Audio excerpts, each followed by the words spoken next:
Hello, everyone. Welcome back to another 30-minute growth session where in 2024, we are focusing on 52 amazing authors, 52 weeks. Today, I am joined by Sarah Geddes, author of Henry, the Sneezing Dragon. Hi, Sarah. Hi, thank you so much for having me on your show. Thank you for thank you for answering the call, right? So when I decided last year I was going to do 52 interviews, 52 authors. I didn't know literally how it was going to happen. And just one after the other, have been getting messages like, yeah, I want to be on the show. So I'm blessed that you all answered the call. So thank you again. So why don't you tell our listening, viewing audience a little bit about your background before we get into the book? First of all, I am married. My husband and I met in college, and we have two little boys who are my inspiration for most things. Trevor is 4 years old, and Jacob is 6 years old. So they make up a big part of my life. They're pretty much everything to me. Um, I'm also a sixth grade language arts teacher. I teach at an online public charter school. I've taught online since 2007, before, online education was really a popular thing. I absolutely love what I do.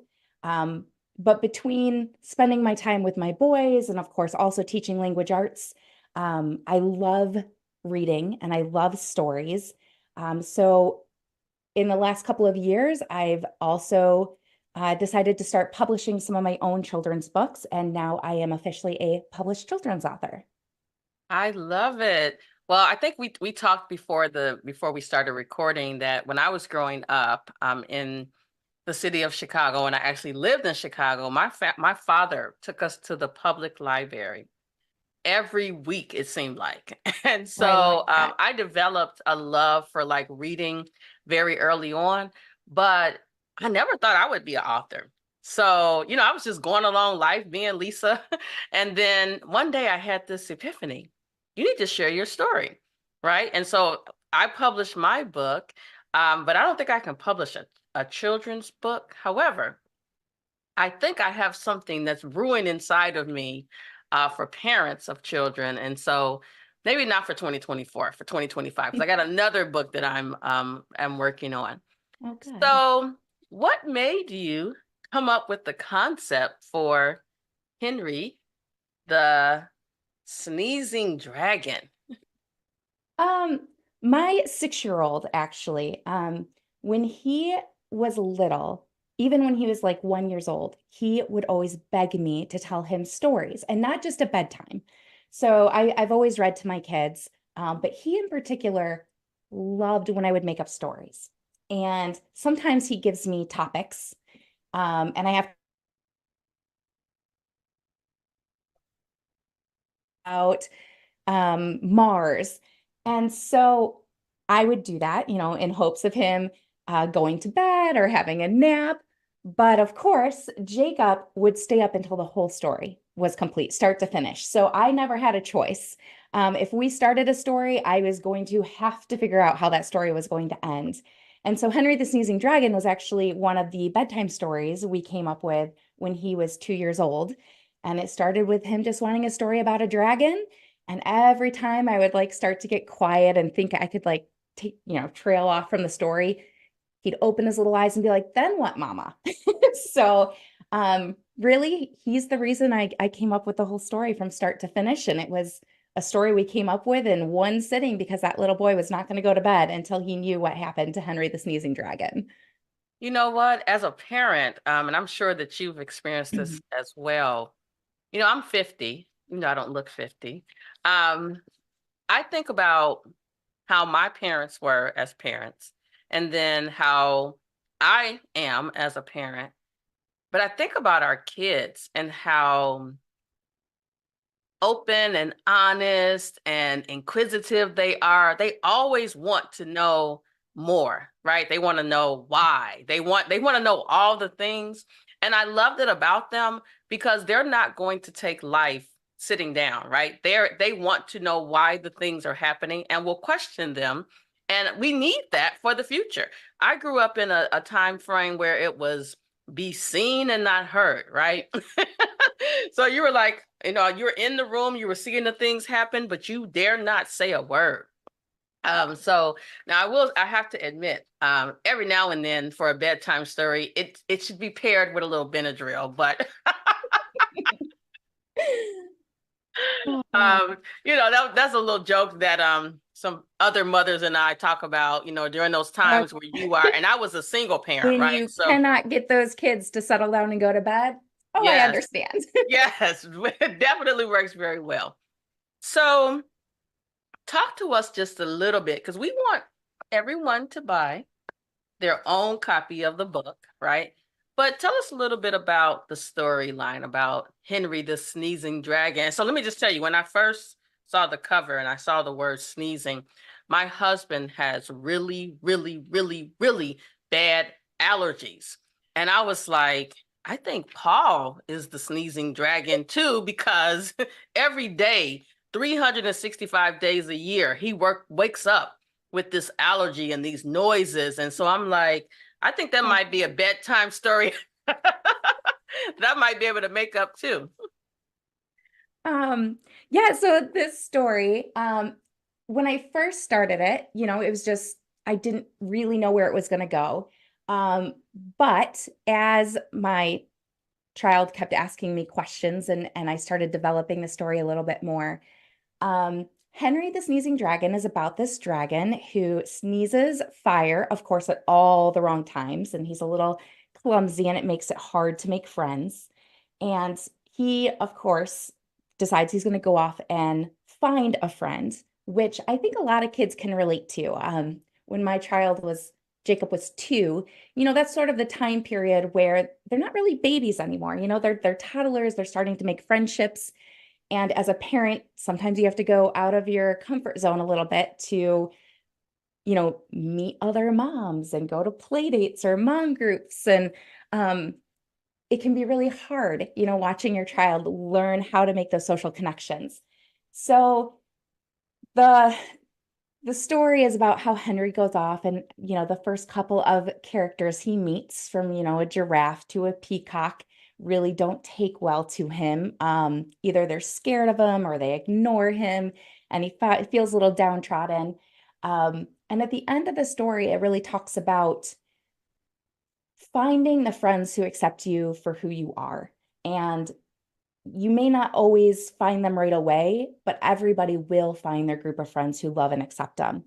And when my child was 2, I think that's important just to talk about friendships and talk about how people are different. Um, and then especially, I've continued to read it to him because he did a Young Spies programs and he's now in kindergarten and my youngest has started school. Um, I thought it was a really nice story that I could use to talk about the challenges of making new friends. And, if you're shy, what can you do to introduce yourself or ask another child to play with you?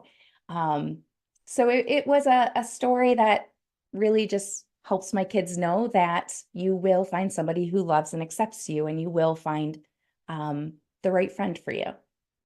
You know what? There are some adults that need to get these skills because I feel like for me, I'm the oldest, right? And so I had an imaginary friend I love before my sister came along. that. And it allowed me to develop those social skills where I know how to interact with others in a group setting. In fact, as I'm reflecting on my life as a young child, I wonder if I was the kid that everybody said, I wish she would shut up. Because I recall being in kindergarten, first grade, just talking, right? Just communicating with others. When you spend a lot of time kind of like by yourself as a kid, yeah, you have your parents, but you don't really learn those socialization skills and you need to develop relationships in order to grow. And I'm in the workplace with adults. I see them oftentimes just kind of, sit back, not interact. And I wonder if they could benefit from just reading this story, just to learn about the importance of Interacting with others. Sometimes you may not fit in with a group and it may not be about you, it's probably about them, right? So learning those skills very early on, and later in life are important. I wonder if this could be a management vignette for how we communicate with others.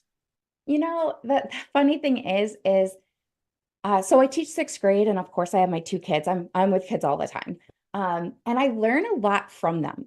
Um, my kids in particular will run over to the playground and they'll meet a new child, and all of a sudden that is their friends. And they'll be like, "Hey mom, can we invite them over to come play?" And I realize that it puts me out of my comfort zone because now I have to walk up to another parent and say, "Hey, our kids seem to be getting along. Would you want to exchange phone numbers or meet at the park again?" And I see my kids and how easily they can accept people and make friendships, and they don't hesitate. And I do often look around at adults, and there's so many people out there who are lonely or craving friendships or new to a community, and it's just harder as an adult. Um, and so, honestly, this story and being with my kids has broken me out of my shell. And I don't even think twice now about being that mom who walks up and tries to strike up a new friendship with, with somebody just because our kids are getting along. And then you find out down the road, some of those friendships I have made, those parents were feeling the same way, like, "Oh, I had wanted to meet another mom for play dates. I just didn't know how to introduce myself." And so I feel like I learn a lot from my kids and having these friendship conversations. You know why we learn so much from our kids? They are not tainted by the world, right? We Yeah, are, unfortunately, we have some vicarious trauma from things that we experience as adults.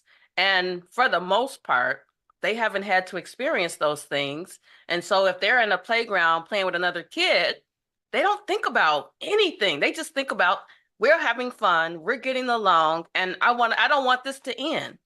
I love it. That's very true.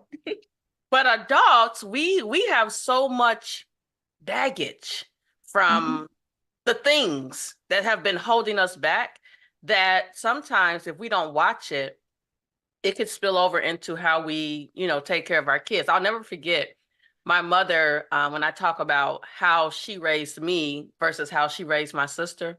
And she's like, well, with the first child, it's different, right? You're learning. But as I became a parent, what I realized is that kids do not come with a user's manual. It And would be I'm nice pretty if they did. you know what? I talk about in my own book, Grow With Me, how I talk about how, and of course the doorbell rings, so I'm grateful for editing. Um, I talk about, now I lost my train of thought, so we'll just keep going. But I know what I was going to say.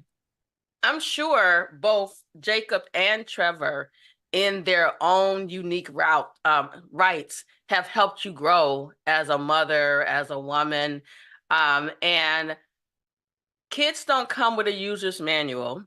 And once you realize that you have to allow them to be their authentic self, you'll live and feel better as you navigate life because they are who they are.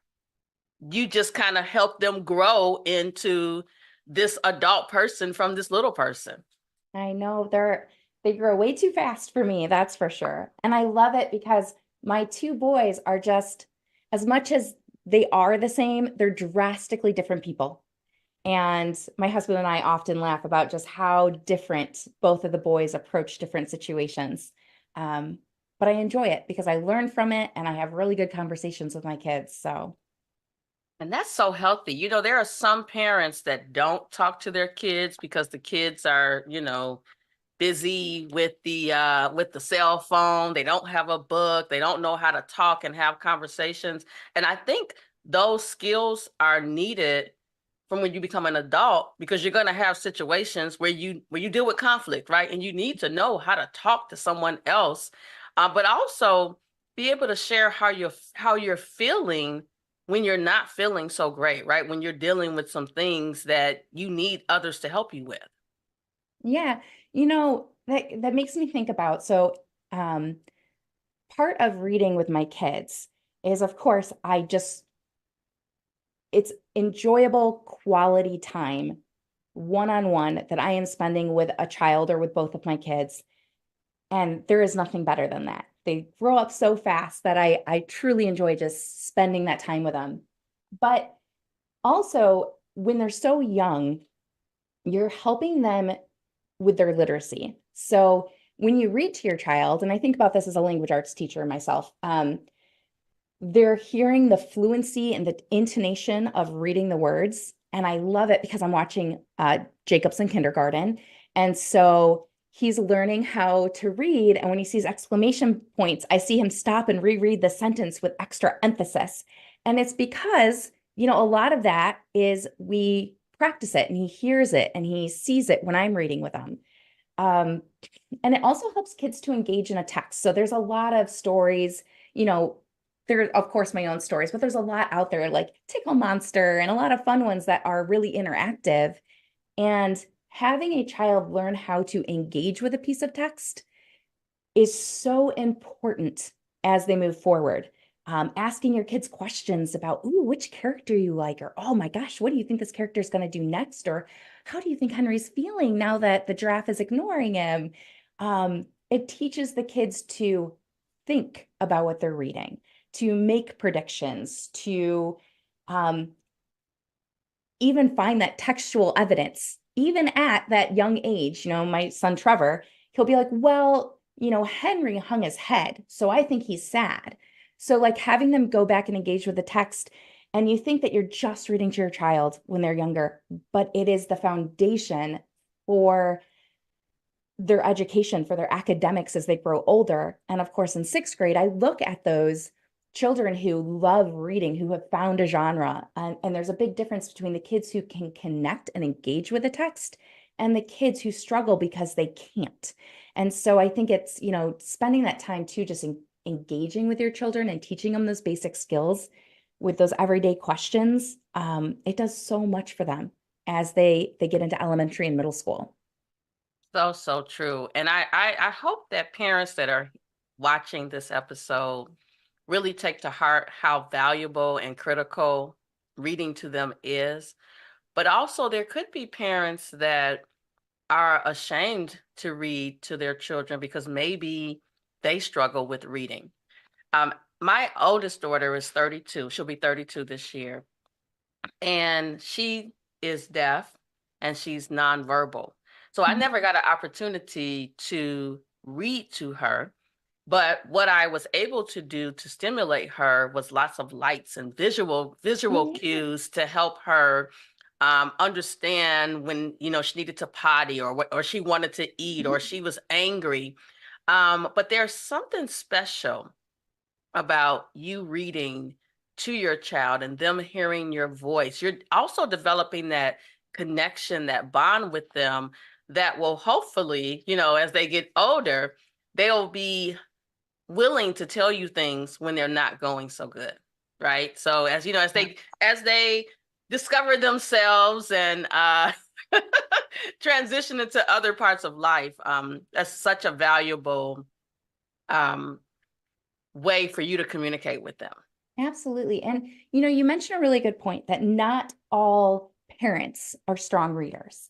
And there's so many other things you can do. It's not even something to ever be embarrassed about, because learning how to read with your child is teaching them that just because you haven't mastered something now, it's that growth mindset of we can do it together. We just haven't learned how to read it yet. Practicing those phonics and practicing sounding out words, or even if that's a little scary for a parent who's not a strong reader, you can listen to now this particular book that I have out is not an audio book. It's, I've got paperback and hardback and ebooks, but audiobooks, just being able to listen to a story with your child. There's so many audiobooks that are, free through libraries or, the Libby app, things like that. Still gives you that quality time to talk and engage with your child. And even, we listen to audiobooks in the car sometimes. So you can listen to classics or just discover something new together. I love it. You know what? even as a middle-aged woman, I purchase a hard copy of the book and the audiobook so that I can hear, I can highlight, underline, reflect, and it's so valuable to helping me grow as a person that are more tools available than we have excuses. And we just need to use them. Yeah. There's even just thinking about different tools because I, of course, as a language arts teacher, I do have students who are multilingual or English is their second language. And there's even tools online. So, if you have a PDF copy of a book, like my book, for example, you can use Google Chrome extensions like Natural Reader that will just read the text out loud to you. So there's always ways to kind of go about it as well. Um, but nothing really beats, spending that quality time with literature. Yes, you know what? It is definitely my life. And so outside of 52 authors, 52 weeks, I have another stack of books that I'm reading. And I feel like every day I'm growing because I'm learning something that I would not have otherwise have been exposed to. And my father made this statement. I don't know where he got it from because I feel like he's a philosopher, but he made this statement that if you want people to know something, put it in a book because they're not going to read it, which I think has challenged me to read because it allows me to grow. So now I know you're working on something new. There's a I new book. am. What's Um, what's that about?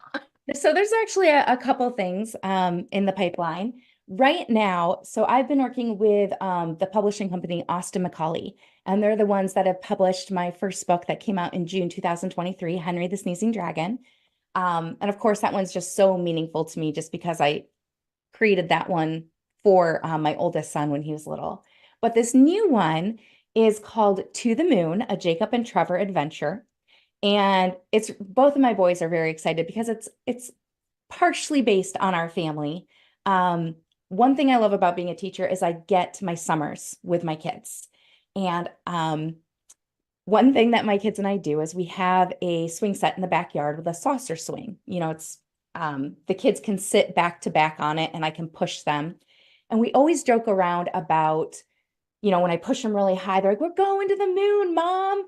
And I always like laugh. I'm like, "Okay, well, if you're going to the moon, be back in time for dinner, or you have to tell me if you go anywhere else." And so this particular story is in the works. Austin Macaulay is currently working on the illustrations with me. Um, but it is about the two little boys, and they always pretend to fly to the moon on their saucer swing. But one day, Jacob loses a tooth, and the tooth fairy runs out of money and leaves him fairy dust instead. And so the two boys decide to use the fairy dust to actually go to the moon. And they sprinkle it over themselves, and it's about their adventure.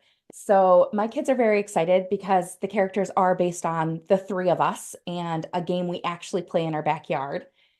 So that one's coming out soon. And um, I have a couple others that I've been working on. I have a story I've written and I haven't quite decided what I want to do with it yet. My kids are constantly teaching me new things. Like I had never heard of tardigrades before.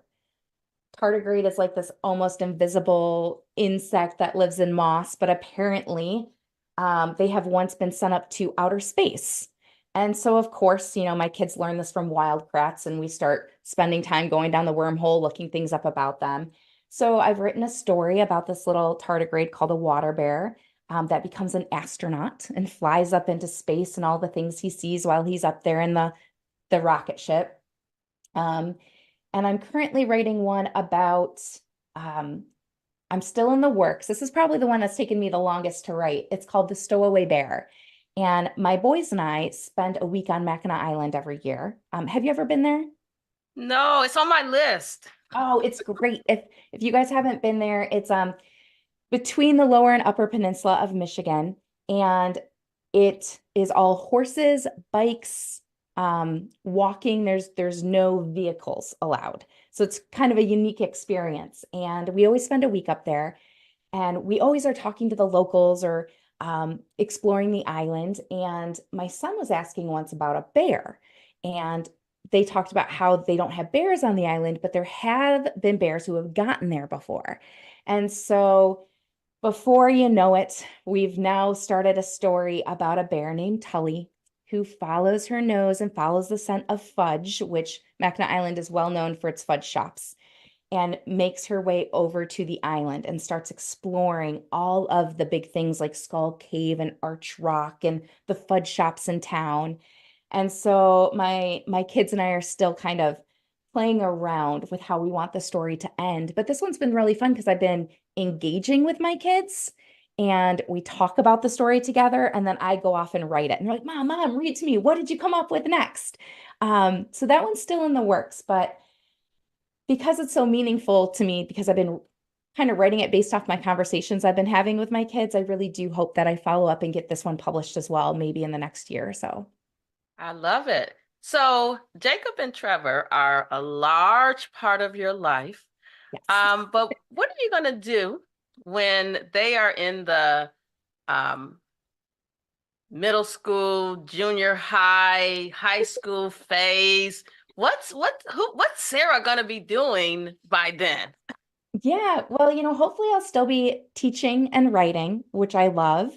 I've been getting into a bunch of other things completely random. Like I have a last year, I got a Cricut machine, so I've been into some crafting, candle making, soap making, trying to just find other hobbies because I know my boys are getting older, and of course, they don't need mom 100% of the time anymore. So I've been trying to find some new hobbies that I can do that are still conducive with having two little boys still.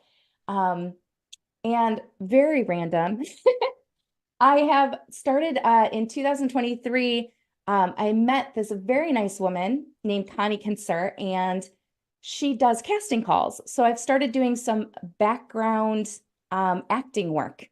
So just completely random, but I'm putting myself out there and just trying new experiences and seeing what new hobbies I want to pick up in the next couple of years. I love it because you know what? A lot of times as women, we kind of become mom, wife, but then we're probably a daughter, granddaughter, aunt, right? But then we kind of lose ourselves in the process.